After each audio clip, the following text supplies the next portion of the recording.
छठा रतन। श्री राधा बोली कि हे सखी, लंपटता के कारण यह प्रेम प्रियतम को क्षण क्षण में नव नवायमान रूप में आस्वादन कराता रहता है तथा अत्यधिक मदाधिक्य का विधान कर तीनों लोकों के चंद्रमा के समान आह्लादित और प्रलयकालीन सूर्य के समान संतापित करके दीप्तिमान होता है। यहाँ श्री राधे ने प्रीतम श्री कृष्ण के लिए लंपटता शब्द कहा है। संसार व्यवहार में लंपटता का अर्थ बहुत खराब होता है। जो पुरुष अनेक स्त्रियों में जाके रमण करता है, वैसे तो नई नई रमणियों में पुरुष घूमे तो उसको क्षण क्षण में नव नवायमान सुख का आस्वादन होता है और वो प्रतिपल नया बना रहता है। परंतु संसार में यह लंपटता से मिलने वाला सुख और उसका परिणाम बड़ा भयंकर होता है।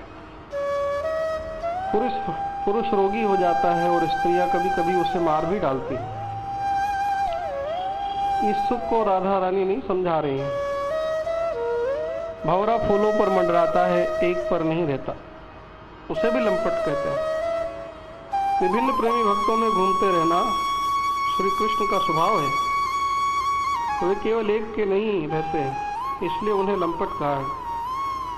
तभी तो एक दिन सखियों ने श्याम सुंदर को घेर करके यही प्रश्न किया कि आप कभी शीला के घर, कभी चंपा के घर, कभी सुशीला के पास, कभी ललिता के पास जाते हो, इससे क्या आनंद मिलता है? किसी एक के बने रहो तो प्रेम का पूर्ण सुख मिले। ये लंपटता कहाँ से सीखी? तब श्री कृष्ण ने उत्तर दिया कि हे सखी, मैं तो ठहरा ईश्वर, और ईश्वर के स्वभाव में सर्वज्ञता, सर्वशक्तिमानता होती है। इस कारण मुझे पता चलता है कि वो भी मुझे चाहती है, ये भी मुझे चाहती है, ये भी मेरे लिए रोती है, वो भी साधना करती है। अतः मुझे उन सब के पास जाना पड़ता है। इसमें मेरा दोष नहीं, मेरी ईश्वरता का दोष है। ये प्रसंग यहाँ अधूरा छोड़ते हैं, इसे रतन 7 में पूरा करेंगे। यहाँ तात्पर्य है कि श्री राधे कहती है कि आप ईश्वर को प्रियतम बनाएंगे तो वह प्रियतम लंपट ही मिलेगा। अनेक नायिकाओं में निष्ठ रहने के कारण नायक की प्रीति क्षण क्षण में नई नई नायिका का निरंतर चिंतन कराती रहेगी। नई नई नायिका की प्राप्ति की लालसा उत्कंठा उत्पन्न कराती है और हर नायिका के भाव भिन्न भिन्न होने से प्रेम नायक को नए नए भाव का आस्वादन दान कराकर नायक को उत्फुल्ल कर देता है। दरअसल श्री कृष्ण को नित्य नया सुख देने के लिए श्री राधा स्वयं ही अनेकों गोपी रूप में प्रकट हुई हैं। उस भाव से श्री कृष्ण लंपट नहीं है। और वैसे भी त्रिलोक में श्री कृष्ण के अनंत भक्त हैं। वे सब भी तो श्री कृष्ण की प्रिया ही तो हैं। अगर कृष्ण एक के पास ही रहे तो उसे प्रेम का जो नित्य नया नया सुख, प्रतिपल उत्कंठा जो मिलन की मिलनी चाहिए वो नहीं मिलेगी। वह प्रेम बंधन लगेगा। फिर वहां प्रेम का वृक्ष न बन के द्वेष आरंभ हो जाएगा। यह स्वकीय भाव में होता है।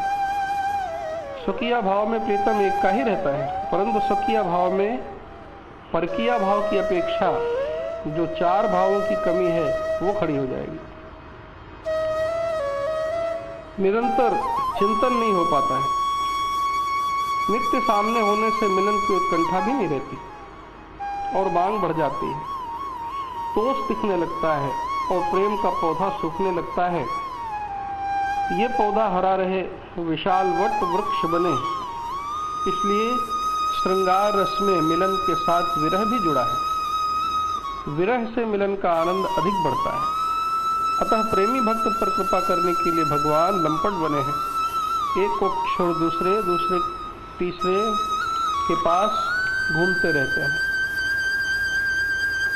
एक भक्त था, उसने साधना करी, भगवान को पाया और दोनों साथ साथ रहने लगे। एक दिन भक्त ने भगवान से कहा कि हे प्रभु, आप जब पहली बार मिले तब असीम आनंद आया था। अब रोज रोज रहने से वो आनंद क्यों नहीं आ रहा है? भोजन में हम रोज नया खाते हैं तो भोजन में आनंद आता है, पर आपके मिलन में वो आनंद नहीं आता। इतना सुनते ही भगवान अदृश्य हो गए। भगवान के अदृश्य होते ही भक्त व्याकुल हो गया, रोने लगा, चीखने लगा, पुकारने लगा, मूर्छित हो गया। तब भगवान प्रकट हुए, भक्त को स्पर्श किया, जगाया।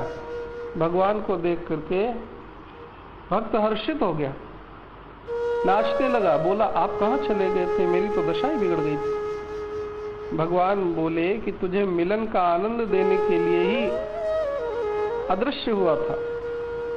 विरह होने के बाद मिलन का आनंद बढ़ जाता है।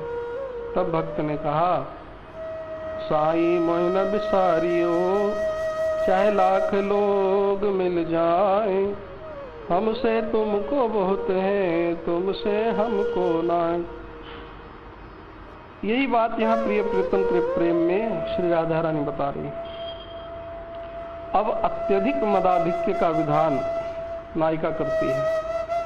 मदाधिक्य अर्थात प्रियतम मेरे हैं। प्रियतम प्रभु को कभी पंचायती नहीं समझता, वो तो केवल मेरे नहीं सबके हैं, तब वह प्रेम नहीं होगा। न प्रभु प्रियतम मिलेंगे। प्रियतम को पाना है तो प्रियतम केवल मेरा ही है, यह अत्यधिक मदाधिक का विधान करना होगा, तभी यह प्रेम होगा। जिस प्रकार चंद्रमा अपनी ज्योत्सना से त्रिभुवन को सुशोभित करता है, सुशीतल करता है, उसी प्रकार प्रेम संयोग अवस्था में नायक नायिका को अनिर्वचनीय आस्वादन प्रदान करता है। इसलिए उनकी दृष्टि में त्रिभुवन ही आनंद में प्रतीत होता है, और विरह अवस्था में वही प्रेम करोड़ों दावानल से भी अधिक पीड़ादायक हो जाता है। इससे उन्हें प्रत्येक वस्तु ही ज्वाला में प्रतीत होती है। अर्थात नायिका की प्रीति भी अन्य नायिकाओं के पास गए हुए नायक की अप्राप्ति के कारण विरह दशा को प्राप्त है, तथा नायिका को भूत तथा भविष्य विविध प्रकार के संभोग सुख का स्वप्न प्रदान करते हुए उसे एक अभूतपूर्व आस्वादन सागर में निमज्जित करता है। यानी नायिका के पास वर्तमान में प्रभु प्रियतम नहीं है, तो वह विरह दशा में पागल होकर के मूर्छित हो जाती है। ये भक्ति की ध्यानावस्था है। उसमें वो या तो भूतकाल के मिलन प्रसंग में पहुंच जाती है, या भविष्य में होने वाले मान भाव से मिलन के प्रसंग में पहुंच जाती है। जैसे कृष्ण आए, मुझे मनाने लगे, मैंने मुख घुमाया, उन्होंने मुझे गले से लगाया।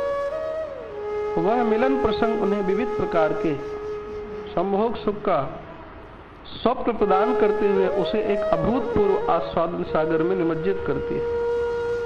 अतः वो सदा मिलन व विरह में नित्य मिलन का अद्भुत आनंद ही देता है।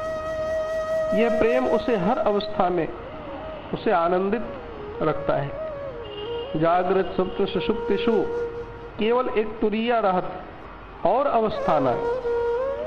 अतः प्रियतम सदा एक ही प्रिया का रहेगा। तुम्हारा परम प्रेम उनसे दूरी होने ही नहीं देगा। किसी भी अवस्था में प्रियतम से दूरी न होगी और प्रियतम लंपट भी नहीं रहेगा।